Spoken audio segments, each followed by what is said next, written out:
The most dangerous enemy you will ever face will not carry your surname. It will live behind your eyes, speak with your voice, and know every one of your secrets. This is not a metaphor. It is the result of decades of social conditioning, precisely designed to turn your most natural impulse, authentic self-expression, into your greatest source of terror. From the moment you understood language, every institution that shaped you, family, school, religion, the state, has been executing the same program, teaching you to distrust yourself more than any external threat. It was not accidental. It was necessary. Because an individual who does not fear their own nature is uncontrollable, and systems of power cannot afford the uncontrollable. Observe a 3-year-old child. He has not yet been fully domesticated. He expresses anger without filter, cries without shame, demands what he wants with brutal honesty. He does not know self-censorship. He does not experience that delay between impulse and action that characterizes the civilized adult. That child is dangerous, not because he is violent, but because he is transparent. He cannot be manipulated as easily as an adult who has learned to doubt every instinct. Then begins the process of domestication. Every time the child expresses an inconvenient emotion, he receives the message, "What you feel is wrong." Not what you do, what you feel. Anger should not be expressed. Sadness should be hidden. Desire should be ashamed of itself. The child quickly learns that his inner world is dangerous, that it contains elements that must be suppressed to receive love, acceptance, security. The cage is not built with external bars. It is built with internalized shame. Parents are not conscious villains in this dynamic. They are simply the first agents of a system that programmed them in exactly the same way.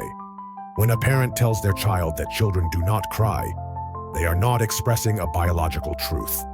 They are transmitting a cultural virus inherited from their own father. When a mother tells her daughter that good girls do not get angry, she is installing the same self-censorship mechanism that kept her paralyzed for decades. Family is not a refuge of authenticity. It is the first conditioning laboratory, where you learn that being loved requires being something different from what you are. Parental love, which should be unconditional, becomes transactional. We love you when you behave correctly, when you suppress the parts of yourself that make us uncomfortable, when you become the version of yourself that we need you to be. This process intensifies when the child enters the educational system. The school does not exist to cultivate individuals. It exists to produce functional citizens, which means obedient ones. Observe the basic structure of the classroom. 30 children sitting in rows, looking forward, silent except when given permission to speak. They cannot move freely. They cannot follow their natural curiosity. They must remain still for hours, absorbing information that others decided was important, constantly evaluated according to standards they did not create. Each element of this design communicates a single message. Your autonomy is illegitimate. Your natural impulses of movement, exploration, questioning are problems that must be corrected. The child who cannot stay still is diagnosed, medicated, normalized. The child who asks too many questions is problematic. The child who challenges the teacher's authority is punished.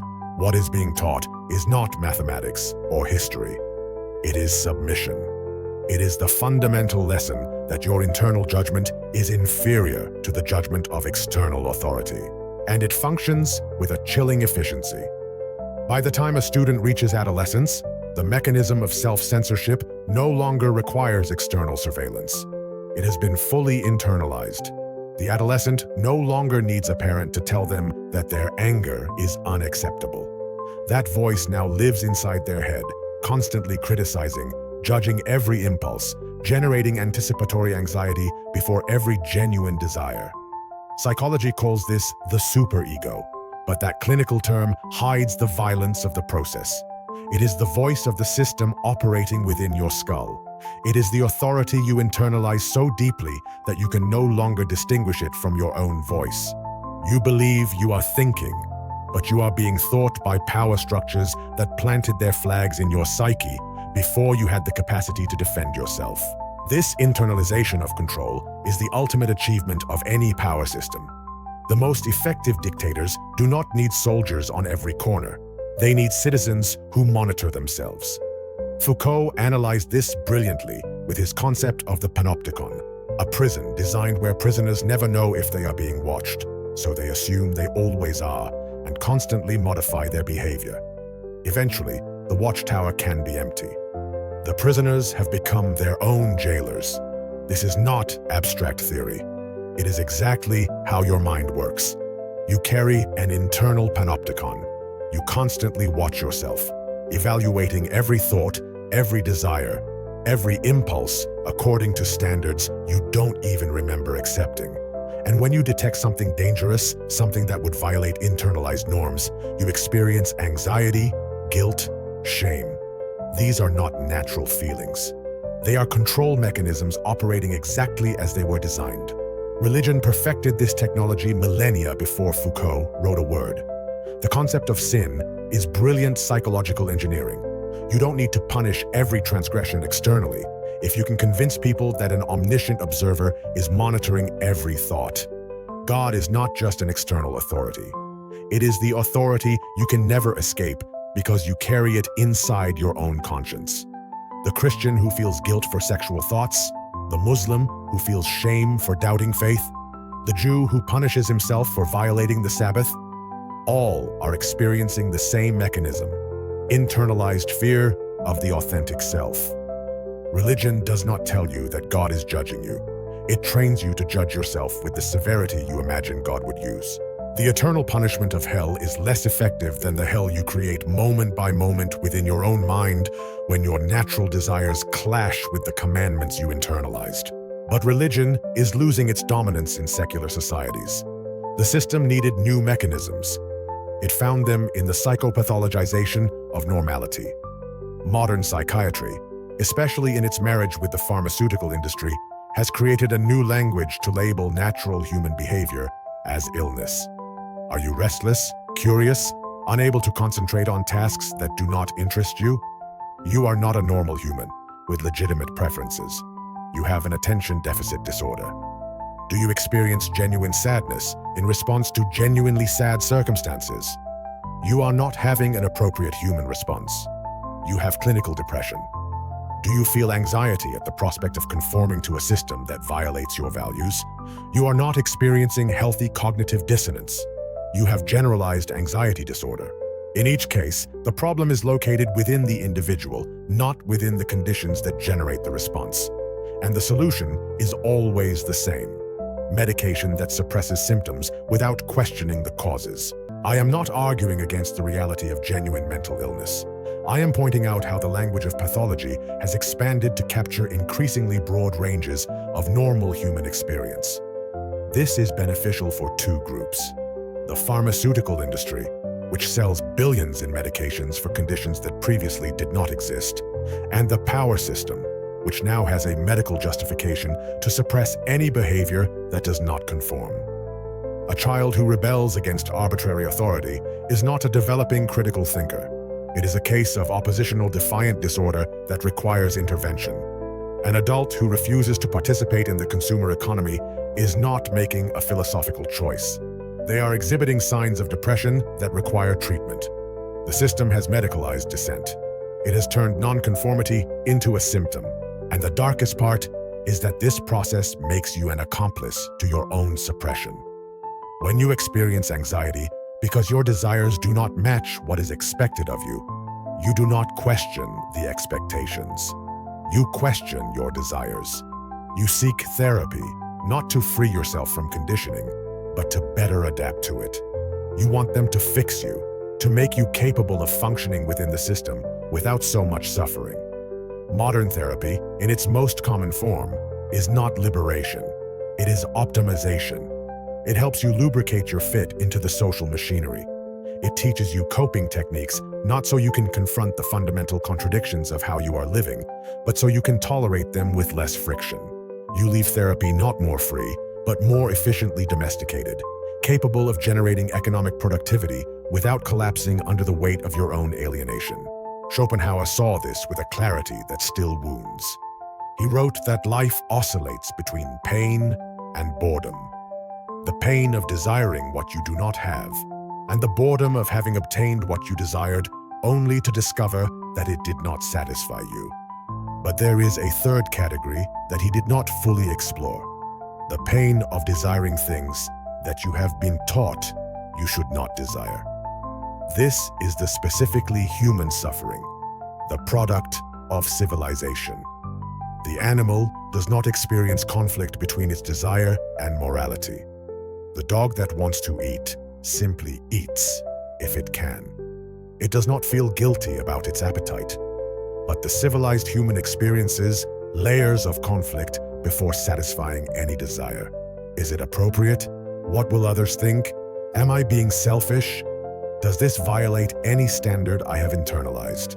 The simple desire becomes a psychological battlefield where authentic impulse is attacked by an army of internalized voices representing every institution that ever told you who you should be. This internal war is not an accident of consciousness. It is the entry price to society. Freud called it malaise in culture. Civilization requires you to suppress your impulses, especially sexual and aggressive ones, so that social life is possible. This is the implicit contract. You give up your authenticity, receive security and belonging in return. The problem is that no one asked you if you accepted that contract. You simply were born into it. And by the time you are conscious enough to question it, you have already been shaped so completely that rejecting it feels like rejecting your own identity. The chains not only bind you, they have grown inside your flesh until you cannot distinguish between metal and bone. And here is the most insidious mechanism of all. They convinced you that this fear of yourself is for your own good. When you experience anxiety at the idea of expressing your anger, you do not recognize it as a control mechanism. You experience it as moral conscience. When you feel guilt over sexual desires, you do not recognize it as repression. You experience it as decency. When you repress your authentic ambitions because they seem selfish, you do not recognize it as domestication. You experience it as maturity. The system trained you to call your prison virtue. It trained you to be grateful for your chains, to defend them against anyone who suggests that you could be free without them. Observe how you react when someone lives authentically, without the level of self-censorship you practice. You experience a mixture of fascination and repulsion. The fascination comes from a part of you that remembers what it felt like to be free. The repulsion comes from the inner jailer who interprets that freedom as a threat. If that person can live without the restrictions you impose on yourself, then perhaps those restrictions were not necessary. And if they were not necessary, then you have been imprisoning yourself unnecessarily. That realization is too painful, so instead of facing it, you attack the free person. You call them irresponsible, selfish, immature. You project onto them every judgment that your inner jailer uses against you. You are not defending morality. You are defending your investment in your own prison. Because if you admit that the chains are optional, you would have to face all the experiences, relationships, and versions of yourself that you sacrifice to keep them. Social networks have intensified this mechanism to grotesque proportions. Now, you not only carry the internal panopticon, you carry an external one in your pocket. Each post is evaluated by hundreds or thousands of observers. Each photo is judged. Each opinion is measured against the consensus. The result is extreme self-censorship. You do not publish what you really think. You publish the version you calculated will generate the least amount of conflict and the most validation. You do not share your real life. You share the curated version that passes the panopticon's inspection. And while doing so, you are observing others' posts, judging them, reinforcing the same system that watches over you. Everyone has become mutual jailers. Everyone is monitoring everyone. Control has decentralized to the point where it no longer requires a central authority. The crowd monitors itself. And when someone violates the norms of consensus, observe what happens. There is no judgment, no due process. There is instant cancellation. The digital mob materializes not to examine whether the accusation is true or if the offense is significant, but to participate in the punishment ritual. The people involved in these digital executions do not do so because they are sadistic. They do it because the system of internalized fear has found a new means of expression. Punishing the transgressor is a way to signal your own conformity. It is a way to tell the panopticon, I follow the rules. Look how I punish those who do not. It is the prisoner who betrays another prisoner to gain favor with the guards. Except there are no guards, only other prisoners playing the same game. Modern identity politics, in all its forms, operates with this same logic. I am not talking about the legitimacy of the grievances of marginalized groups. I am talking about how the language of social justice has become another tool of mutual surveillance. Every word you use is analyzed to detect possible offenses. Every opinion is examined to confirm that it aligns with current orthodoxy. And if you fail, if you use the wrong term or express the forbidden opinion, you are not polite. You are marked. You are an enemy. The fear of saying the wrong thing, of being judged, of being excluded, trains you to constantly self-censor. You evaluate every thought before expressing it, not asking yourself if it is true or useful, but asking if it is safe. Genuine conversation becomes impossible because everyone is more focused on avoiding punishment than on pursuing the truth. This is not progress. It is refinement of control. The old system told you what to do. The new system trains you to monitor yourself so obsessively that they don't even need to tell you. You have internalized every rule, every expectation, every limit. You have become your own most effective oppressor. And the brightest part is that you do it voluntarily. No one forces you. You choose self-censorship because the perceived cost of authenticity, rejection, isolation, cancellation seems greater than the cost of repression. You do not calculate the cumulative cost of never expressing your truth, of never allowing your authentic self to breathe, of living your entire life as a performance designed for audiences that don't even know you. That cost does not appear as anticipatory anxiety. It appears as chronic depression, as a feeling of emptiness, as the persistent question of why nothing feels real. Nietzsche wrote about the revaluation of values, the process by which the powerful redefine virtue in terms that benefit them. This is exactly what happened with your relationship with yourself. You were taught to call dangerous impulse what is actually legitimate desire. You were taught to call selfishness what is actually self-preservation. You were taught to call maturity what is actually capitulation. You were taught to call stability what is actually stagnation. Each term was inverted so that the prison seemed like a refuge.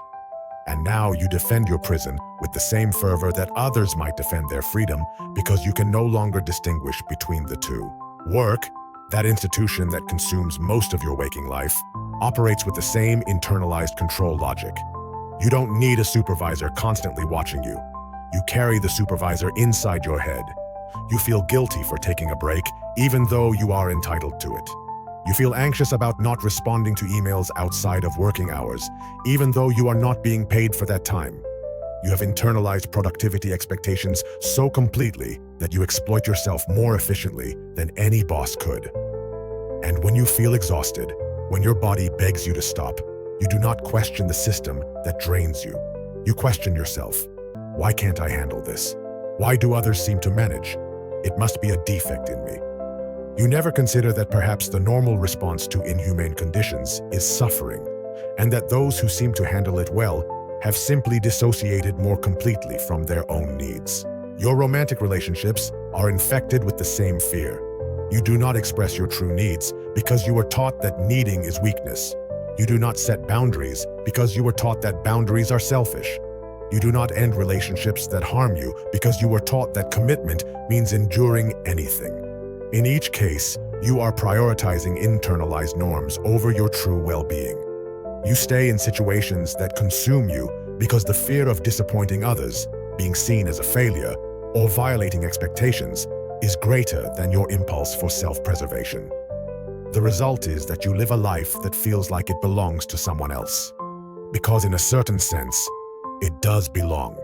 It belongs to all the voices you internalized, all the expectations you absorbed, all the roles assigned to you before you could consent.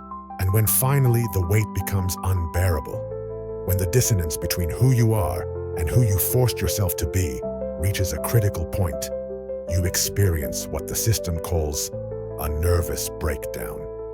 But it is not a rupture. It is an awakening. Your authentic self, repressed for decades, finally generating enough pressure to fracture the mask. Panic is not the problem. Panic is the message. It is your psyche screaming that the performance cannot continue. But the system does not interpret it that way. It diagnoses you, medicates you, therapizes you, all designed to repair the mask, to make you functional again within the same system that broke you. The question that is never asked is, functional for what? Functional for whom? True freedom, the only freedom that matters, is not political. It is psychological. It is the ability to experience your own desires, thoughts, and impulses without the constant filter of internalized judgment. It is the ability to ask yourself what you truly want, not what you should want. It is the ability to act from your authentic center, not from the performance you have perfected. This does not mean acting on every impulse without consideration. It means distinguishing between genuine impulses and compulsions created by conditioning. It means distinguishing between choices made out of fear and choices made from authentic desire. It means reclaiming the capacity to judge yourself that you relinquished when you internalized the judgment of others. But this requires something that the system did everything possible to destroy: courage. Not the courage to face external dangers. That is easy compared to this. The courage to face your own self without the protective narratives you have built. The courage to recognize how much of what you call your personality is simply adaptation to trauma. The courage to admit that you have been living someone else's life. The courage to disappoint everyone who invested in the false version of you. The courage to be misunderstood, judged, rejected for being authentic when the alternative was to be loved for being false. No one can give you that courage. It is not something that is taught. It is something that is discovered when the cost of continuing the lie finally exceeds the cost of facing the truth. And here is the final twist, the bitterest one.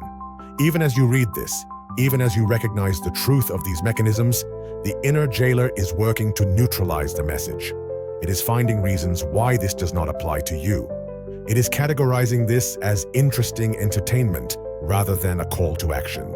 It is intellectualizing the content to create distance between understanding and application. Because the jailer knows that if you truly absorbed this, if you truly applied it, you would have to change how you live. And change terrifies the jailer more than any external threat, because change is a loss of control. The jailer prefers predictable misery over uncertain freedom. So the real question, the only question that matters, is not whether you understand these mechanisms. It is whether you have the courage to act as if they were true. Can you look in the mirror and recognize how much of what you call your identity is simply conditioning? Can you identify the voices in your head that are not yours, that are echoes of parents, teachers, priests, bosses, influencers, the entire chorus of authorities who planted their flags in your psyche? Can you distinguish between genuine fear that protects you and manufactured fear that paralyzes you? Can you begin to make choices, small at first, that violate internalized expectations just to see what happens? Can you tolerate the anxiety that will come when you do, knowing that this anxiety is simply the control system protesting its loss of power over you? Can you endure being misunderstood by those who only knew you as your mask? Are you willing to lose relationships built on false versions of yourself to have the chance to build real relationships? Can you live with the uncertainty of not knowing who you truly are until you allow yourself to discover it? The answer to these questions will determine whether this was a revelation or just another distraction. The jailer is betting on it being the latter. What will you bet?